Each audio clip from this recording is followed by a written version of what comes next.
Terror in Bogota and Mexico is burning. We'll talk about both of them and more on this explosive episode of The Hot Zone. This is The Hot Zone. Engaging with the news in a whole new way, international war correspondent Chuck Holton brings insight into areas of crisis and lets you help those affected.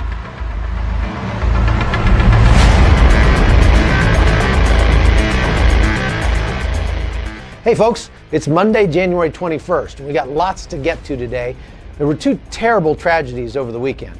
First, 21 people were murdered in Bogota, Colombia, after a giant car bomb was detonated at a graduation ceremony in that city on Friday. It happened at the National Police Academy during an advancement event for new cadets. A terrorist drove an SUV through the security gate at the academy and smashed into a building before detonating an estimated 88 pounds of explosives. The effects were devastating. While nobody's claimed responsibility, the bombing's being attributed to the National Liberation Front, or ELN, which is one of the few remaining rebel groups that's still fighting the Colombian government. The other main rebel group is the FARC, which was itself responsible for many similar bombings in the past, but they came to an agreement with the Colombian government last year and agreed to lay down their arms and become a political party rather than a militia. But the ELN is really more of a criminal gang or cartel that just hides behind a political ideology. They have very leftist leanings, for sure, and have always been in opposition to the more right-wing Colombian government that's currently in power. On Friday morning, a man was arrested in Bogota in connection with the bombing after he made a phone call, which was intercepted by the Colombian authorities. During that call, the accused terrorist admitted to helping prepare and detonate that bomb. Now, over the weekend, Colombians came out across the country for marches and candlelight vigils to denounce terrorism and honor their police. Many Colombians still remember the very dark days of the 80s when bombings were a lot more commonplace, and they never want to go back to that kind of violence again. In reality, Colombia is actually a whole lot safer than most people think. Years ago, drug cartels in the country were so powerful, most especially Pablo Escobar and the Medellin cartel, of which he was a leader. Back then, bombs like this were a fairly regular occurrence. It got so bad at one point that the U.S. government told all of their personnel they were prohibited from traveling around the country by vehicle and could only use helicopters.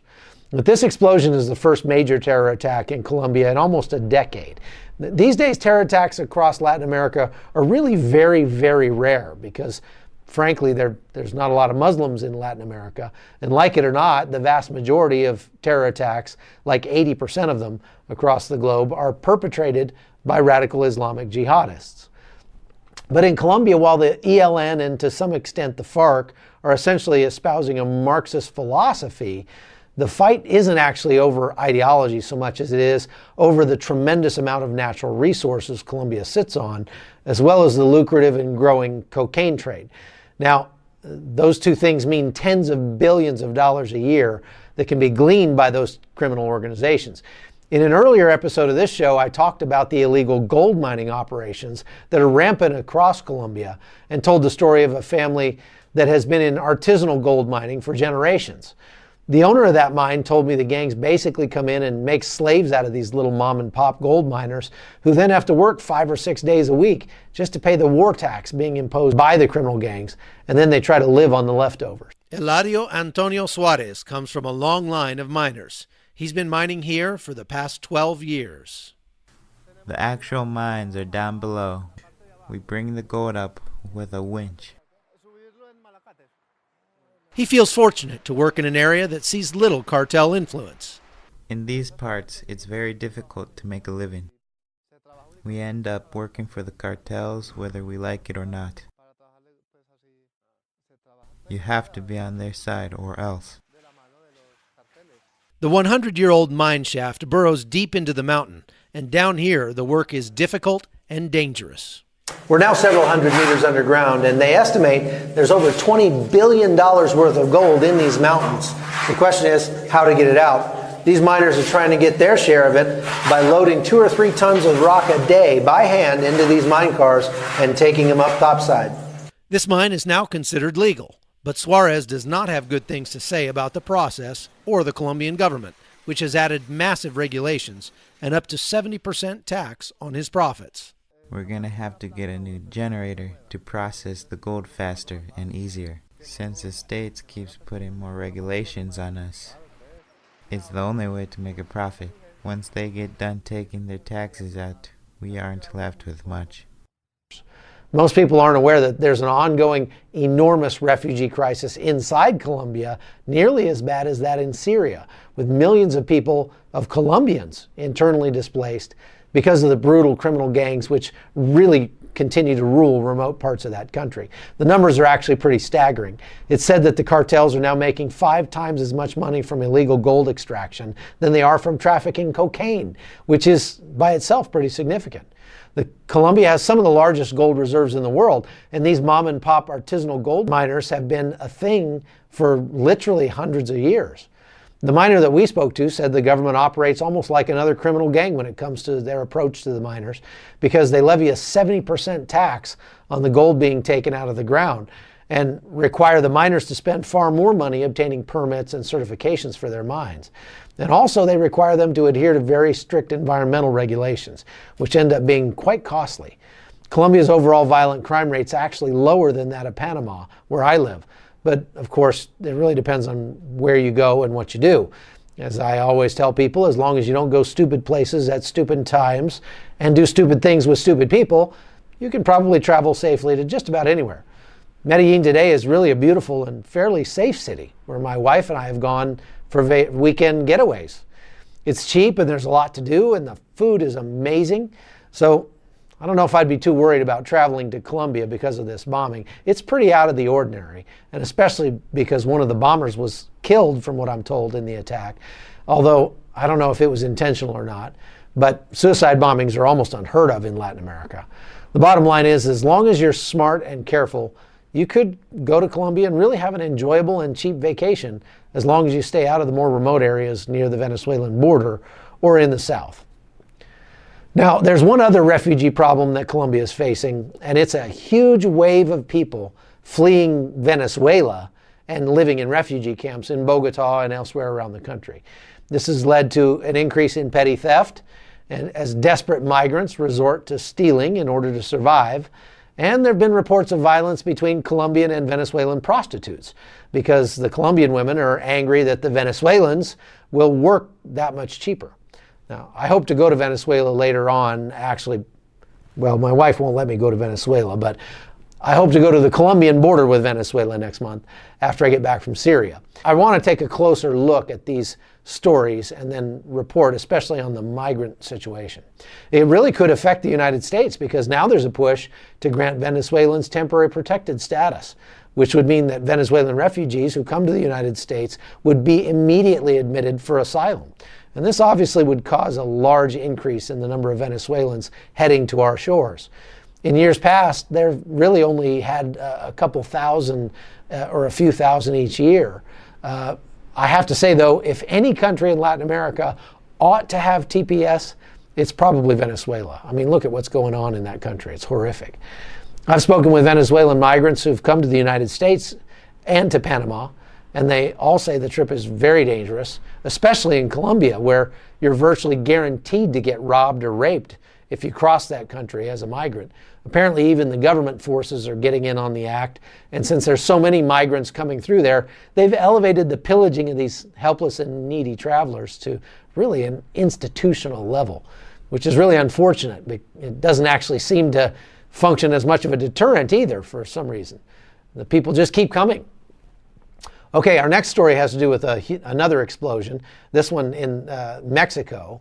Back on episode 21, I think, on the 7th of January, I talked about the huge problem Mexico's having with oil theft, or fuel theft, as cartels and criminal gangs are literally digging up Mexican fuel pipelines and then tapping into them to steal the gasoline inside and then sell it on the black market. Many people there kind of see gas theft as a Robin Hood type thing, which, like stealing from the rich state-owned oil company and then selling the fuel cheap to the poor. But late last week, it all went very, very wrong. On Friday, there was a huge explosion that happened on one of the pipelines about 60 miles north of Mexico City, where a bunch of fuel thieves and locals were tapping a giant pipeline and accidentally set off the gasoline they were stealing. Here's footage of what it looked like before the explosion. People gathering around a geyser of gasoline shooting high into the air. Now, I just have to say, if you walked up on this scene and there was gasoline spewing out of the ground like this, I mean, imagine what that would smell like. Would you really want to be anywhere near that? But these people are lining up to collect free gas in buckets and garbage cans and things like that. And that's just really, really a bad idea. I mean, come on, it's gasoline, people. Ay, ay, ay. Now there's more than 70 people dead and dozens more badly burned. The footage afterwards looks like the apocalypse or maybe the end of a movie starring The Rock.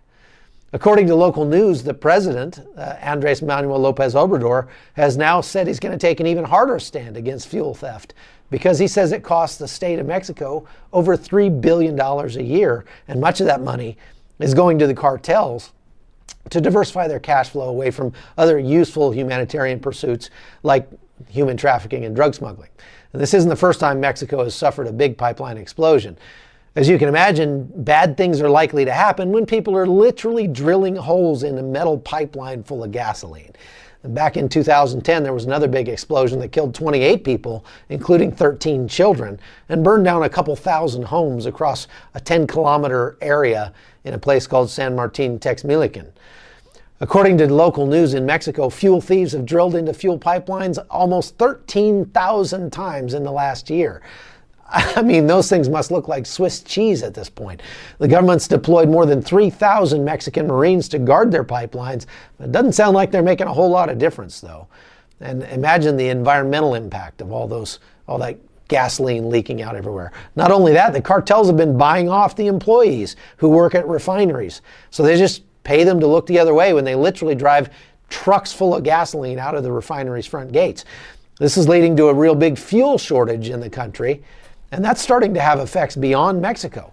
As a matter of fact, they're saying we may not be able to make guacamole much longer until the Mexican government gets a handle on this.